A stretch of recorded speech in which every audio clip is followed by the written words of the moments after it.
दृष्टि ऐसी होनी चाहिए जो आपको आपके दोष दर्शन करा दें। नहीं तो चमचे तो बहुत मिलेंगे, चापलूसी वाले बहुत मिलेंगे। आदर करना आसान होता है जी। अपने से ज्यादा बड़े गुणी को देखो, पद पे प्रतिष्ठित को देखो, उनकी सामाजिक सेवाओं को देखो तो आदर करने का दिल करता है। प्रेम भी आसान है। आप अपनी जिससे दिल मिल गया, अपने समतल विचार वाले को पाया, आपको प्रेम हो गया। स्नेह तो बहुत ही आसान है। छोटे बच्चों के माथे पे चुंबन ही तो रखना है, वो सुंदर सुंदर लाल कपोल चुटकी में भर के थोड़ा गुलगुलाई तो देना है। अपने से छोटे के माथे पर, शीश पर हाथ रखना आसान है। अपने समकक्ष को प्रेम करना आसान है। ज्यादा प्रयत्नशील, परिश्रमी, आदरणीय चरित्रवान पुरुष को आदर करना आसान है, पर श्रद्धा करना आसान नहीं है। श्रद्धा हिमालय पे चढ़ने जैसा है, और श्रद्धा जिसके हृदय में उत्पन्न होती है वो मिटने की प्रक्रिया जानता है। और स्मरण रखिएगा, समर्पण के बिना संभव होता नहीं। एक बर्तन बनाना भी संभव होता नहीं। होता है क्या? कुम्हार के हाथ की मिट्टी रौंधी जाती है, कंकड़ बीने जाते हैं, गीली की जाती है, थपथपाई जाती है, कूटी जाती है, चाक पे चढ़कर घुमाई जाती है, और फिर गरम गरम आवे के अंदर डाल दी जाती है। इस प्रक्रिया को बिना समर्पण के क्या संपूर्ण किया जा सकता है? बोलो ना देवियों, बोलती क्यों नहीं हो? किया जा सकता है।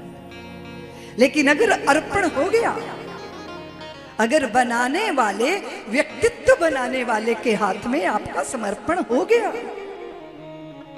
तो वो तो बात बन जाएगी ना। सोना पिघल गया तभी तो आभूषण बनेगा। और अगर वो कहे मुझे पिघलना ही नहीं, तो फिर ढेला बने रहो, ईंट बने रहो, आभूषण नहीं बन सकते। आभूषण बनना है तो शर्त ये है कि पिघलना होगा।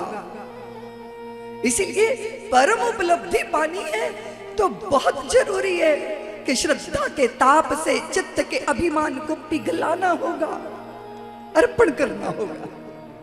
और फिर अगर आप चढ़ गए चाक पर तो बड़ी यातनाएं हैं, तप की बड़ी यातनाएं हैं, उसको झेलना, प्रतीक्षा उसकी झेलना। चढ़ाते चढ़ाते और मिट्टी को चाक पे तो पूछा उसने, मिट्टी ने, अभी क्या बना रहे थे, अभी क्या बना रहे हो? कुम्हार ने कहा पहले चिलम बना रहा था, मेरा विचार बदल गया, अब मैं सुराही बनाऊंगा। मिट्टी बोली आप अगर मुझे चिलम बनाते तो लोग मुझ में आग जलाते, तम्बाकू डालते, मैं जलती रहती और जो भी मुझे छूता वो भी जलता। लेकिन अभी आप मुझे सुराही बना रहे हो तो लोग मुझ में पानी रखेंगे, मैं शीतल रहूंगी, जो पास आएगा वो भी शीतलता का प्रसाद पाएगा। आपका तो विचार बदला पर मेरा तो संसार बदल गया, मेरी तो दुनिया बदल गई, मेरी तो दुनिया बदल गई।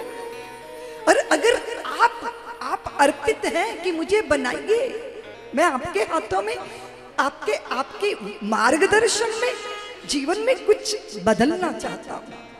और सबसे बड़ा दुखदाई होता है अपनी गंदी आदतों का त्याग करना।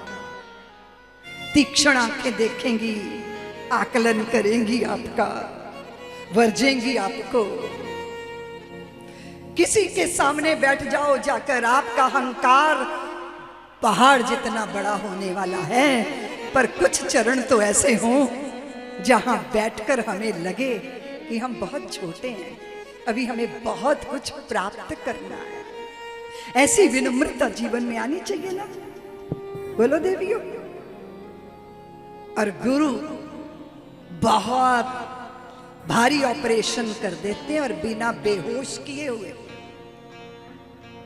मैंने अपने जीवन में देखा, इंदौर की सभा थी, शुक्ला जी, राजसभा, राजबाड़े पे भारी सभा थी, श्री राम जन्मभूमि का आंदोलन चल रहा था।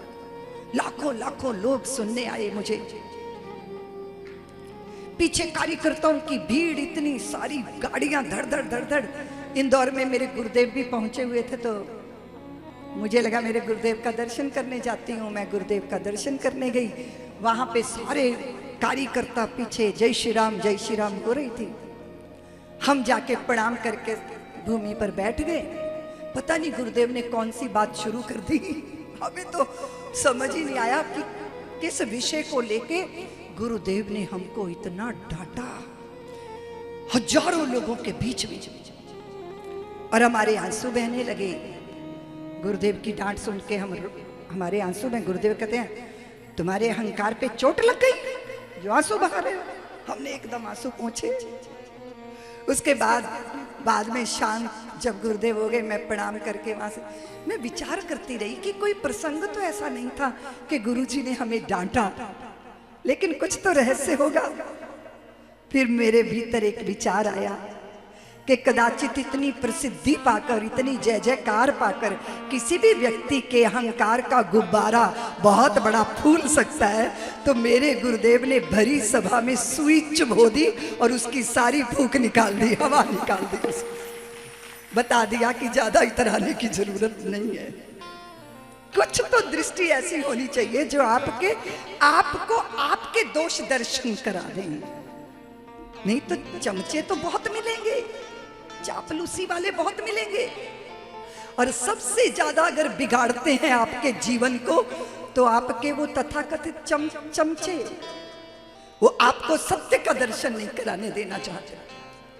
इसलिए कुछ ऐसा व्यक्तित्व जिसके पास आपसे कुछ पाने की लालसा ना हो, वो आपको बनाए और आप अर्पित हो जाएं। गुरुदेव हम आपके चरणों में अर्पित हैं। और लोग कहते हैं दीदी माँ पूरा गुरु ढूंढना है, पूरा गुरु ढूंढने की जरूरत नहीं है, तुम पूरे शिष्य हो जाओ, सारी सृष्टि तुम्हारे लिए गुरु तत्व हो जाएगी। पूरे शिष्य होने का मतलब मुझे सीखना है, मुझे अपने जीवन को और तराशना है, इसकी आभा को, इसकी सौगंध को, इसके सौरभ को। मेरे जीवन में आनंद हो, मेरे जीवन में सहजता हो, मेरे जीवन में सरलता हो। अरे मेरे पगों में नृत्य उतरे जी, मेरी आंखों में खुमारी आए। जीवन का असली प्रसाद, उससे मैं परिचित हो जाऊं। और असली प्रसाद है प्रसन्नता, और प्रसन्नता बाहर से नहीं आती, बाहर से प्रतिष्ठा आती है और भीतर से प्रसन्नता आती है।